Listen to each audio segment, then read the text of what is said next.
Em vídeo divulgado pelas redes sociais, o jurista Ives Gandra Martins criticou duramente a intervenção no mercado feita por Lula ao promover um tabelamento do preço do arroz, importando o grão para determinar os preços no mercado.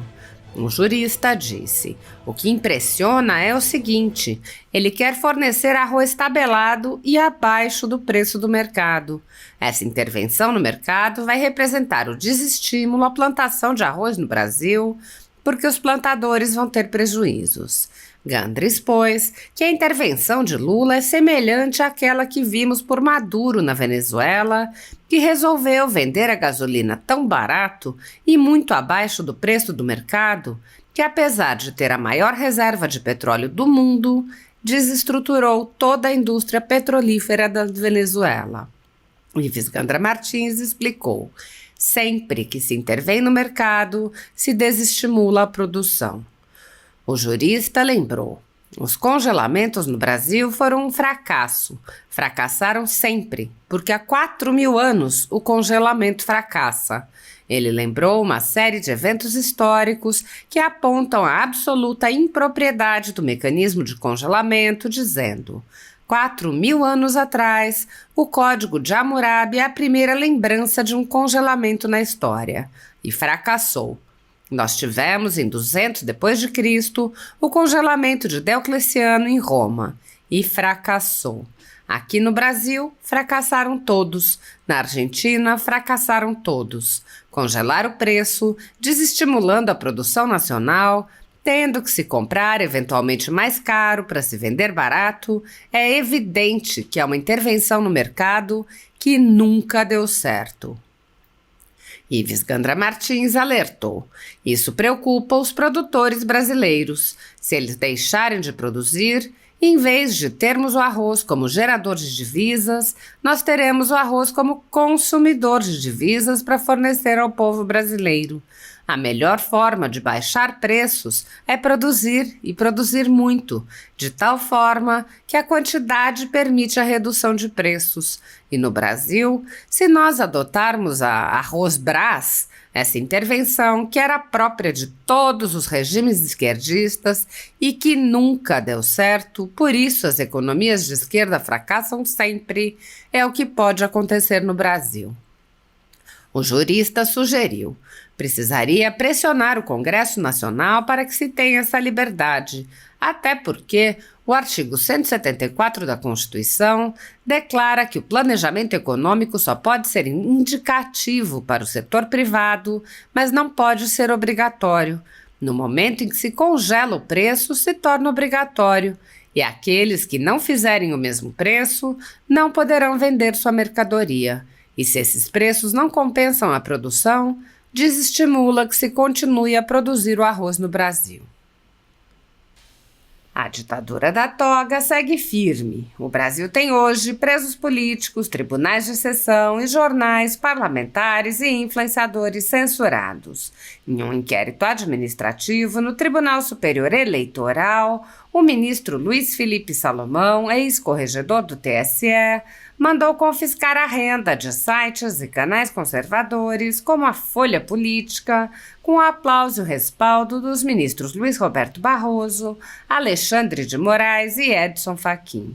Todos os rendimentos de mais de 20 meses de trabalho do jornal estão sendo retidos sem justificativa jurídica. Anteriormente, a Folha Política teve sua sede invadida e todos os seus equipamentos apreendidos a mando do ministro Alexandre de Moraes. Mesmo assim, a equipe continuou trabalhando como sempre, de domingo a domingo, dia ou noite, para trazer informação sobre os três poderes e romper a espiral do silêncio imposta pela velha imprensa, levando informação de qualidade para todos os cidadãos e defendendo os valores, as pessoas e os fatos excluídos pelo mainstream, como o conservadorismo e as propostas de cidadãos e políticos de direita. Se você apoia o trabalho da Folha Política e pode ajudar a manter sua estrutura, cumprir seus compromissos financeiros e pagar seus colaboradores, doe qualquer valor à empresa Raposo Fernandes por meio do Pix, cujo QR Code está visível na tela, ou por meio do código ajude@folhapolitica.org. Caso não utilize Pix, há a opção de transferência bancária para a conta da empresa Raposo Fernandes, disponível na descrição deste vídeo e no comentário fixado no topo. Há mais de 10 anos, a Folha Política vem mostrando fatos da política brasileira, cobrindo eventos dos 3 poderes e dando voz a pessoas que o cartel midiático do país não quer mostrar. Pix ajude@folhapolitica.org. Assista. Os brasileiros estão importando arroz por causa da quebra de safra do Rio Grande do Sul. Mas o que impressiona é o seguinte, é que quer fornecer o arroz tabelado e abaixo do preço de mercado. O que vale dizer, de certa forma, essa intervenção no mercado vai representar o desestímulo à plantação de arroz no Brasil, porque os plantadores vão ter prejuízos. E o governo, ao fazer esse tabelamento e que desestimula a plantação, possivelmente nós vamos ficar dependendo da importação de arroz, quando éramos autossuficientes exportadores de arroz, representa uma intervenção semelhante àquela que nós vimos por Maduro na Venezuela, que resolveu vender a gasolina tão barata e muito abaixo do preço de mercado, que, apesar de ter a maior reserva de petróleo do mundo, desestruturou toda a indústria petrolífera da Venezuela. De certa forma, sempre que se intervém no mercado, se desestimula a produção, sempre que se intervém, tem-se a sensação de que os empregos se tornam estáveis e há naturalmente um desemprego decorrente daqueles que não continuarão a trabalhar no ramo onde houve a intervenção, um congelamento de preços. Os congelamentos no Brasil foram um fracasso. Houve um congelamento do preço no plano cruzado, no plano Bresser, no plano Primavera, no plano Collor. Fracassaram sempre, porque há 4.000 anos o congelamento fracassa. Há 4.000 anos atrás, no Código de Hammurabi, é a primeira lembrança de um congelamento na história, e fracassou. Nós tivemos em 300 depois de Cristo o congelamento de Diocleciano em Roma, que fracassou. E no Brasil fracassaram todos, na Argentina fracassaram todos. Congelar o preço, desestimulando a produção nacional, tendo que se comprar eventualmente mais caro para se vender mais barato. É evidente que é uma intervenção no mercado que nunca deu certo. Isso preocupa os produtores brasileiros. Se eles deixarem de produzir, nós vamos, em vez de ter o arroz como gerador de divisas, o arroz como um consumidor de divisas para fornecer ao povo brasileiro. Nós temos que fazer que a melhor forma de baixar preços é produzir e produzir muito, de tal forma que a quantidade permite a redução de preço.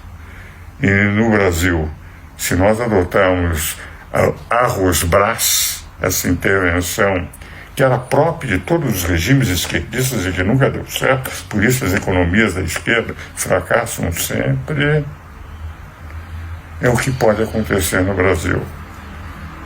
Precisaria, todos aqueles que conhecem, pressionar o Congresso Nacional para que se tenha essa liberdade, até porque o artigo 174 da Constituição Federal, da Constituição Brasileira, declara que o planejamento econômico só pode ser indicativo para o setor privado, mas não pode ser obrigatório.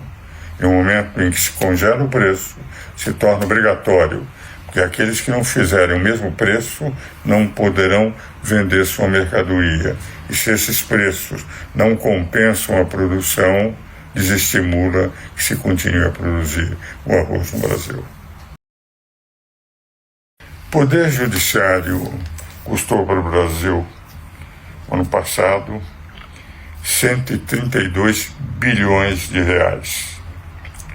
Cada brasileiro, criança, bebês de 1 ano, bebês de 1 mês, bebês de 1 dia, cada brasileiro teve que suportar para este custo um valor de R$ 653,70.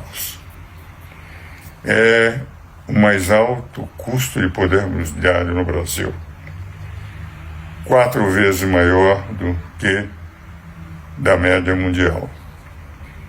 E na quarta-feira, a Folha de São Paulo criticou, porque derrigou um peso considerável no Poder Judiciário no custo das despesas com o funcionalismo brasileiro. E o que sugeria a Folha é que se cortassem os gastos, não só os gastos do Poder Executivo e Legislativo, mas também do Poder Judiciário, que talvez, em função dos penduricalhos, seja o mais caro dos poderes do Brasil. Eu tenho uma grande admiração pelos ministros, pelos magistrados, participei de 3 bancas de exames de magistratura, sei perfeitamente a importância da magistratura e a qualidade dos ministros, e a qualidade de todos os magistrados. Mas há necessidade, num país que é um país pobre, há necessidade de se fazer um corte de despesas. Eu diria mais até, quando o argumento utilizado nos quinquênios e que é para não desestimular a carreira do magistrado, eu quero lembrar que a média da advocacia, que é uma instituição tão relevante para a administração de justiça quanto o Ministério Público e a magistratura, é incomensuravelmente menor o que ganham os advogados do que ganham os magistrados. Basta dizer que em 3 exames, num exame de Justiça Federal, aprovamos 19 candidatos. Em outro, nós aprovamos 21 candidatos. E num terceiro, para a magistratura estadual, aprovamos 57 candidatos. Em 3 concursos, menos de 100 magistrados, para aproximadamente 7.000 candidatos. O que vale dizer, não se pode dizer que a remuneração, os subsídios, os vencimentos que recebem sejam pouco. Admiro os magistrados, mas tem que haver, no momento em que nós vivemos problemas de administração das contas públicas, também esse corte, sugerido pela Folha de São Paulo, no seu editorial de quarta-feira.